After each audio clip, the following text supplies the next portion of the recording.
ইতিহাসের পাতায় আরও একবার প্রত্যেককে স্বাগত জানাই। বিপিএসসি টিআরির এক্সাম কবে হবে, নোটিফিকেশন কবে আসবে, এই নিয়ে তোমাদের বিস্তর প্রশ্ন এবং গতকাল যারা গ্রুপের ছিলে তাদের সঙ্গে এ বিষয়ে বিস্তর আলোচনা হয়েছে যে নোটিফিকেশন কবে আসতে পারে এবং এক্সামটা কবে হতে পারে। তারপরেও আমি বলে দিই, আজকে বিভিন্ন যে সমস্ত প্রিন্ট মিডিয়া সেই সমস্ত আর্টিকেলে তোমরা পরিষ্কার দেখেছো যারা গ্রুপে রয়েছো যে মে মাসে কিন্তু পরীক্ষা হচ্ছে না, মে মাসে প্রসেসটা শুরু হবে।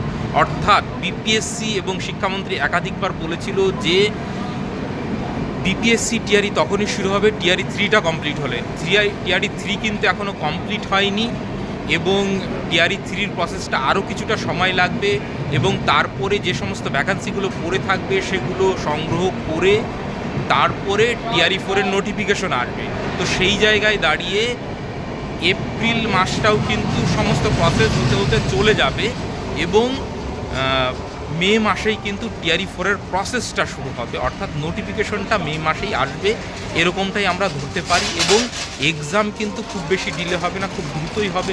তোমরাও জানো যে সমস্ত প্রসেসটা ভোটের আগে যেহেতু কমপ্লিট করতে হবে, তো সেই জায়গায় দাঁড়িয়ে জুন জুলাইয়ের মধ্যে কিন্তু পুরো এক্সামটা হয়ে যাওয়ারও সম্ভাবনা রয়েছে। কিন্তু এক্স্যাক্ট কবে হবে এইটা এখনও অবধি নিশ্চিত নয়। তবে হ্যাঁ, সেপ্টেম্বরের মধ্যে পুরো প্রসেসটা কমপ্লিট হবে, শুধু টিআরই নয় সমস্ত নিয়োগ প্রক্রিয়ার প্রসেসটা কমপ্লিট হবে, এইটুকু তোমরা প্রত্যেকেই বুঝতে পারছো এবং সেই অনুযায়ী তোমরা প্রিপারেশন নাও।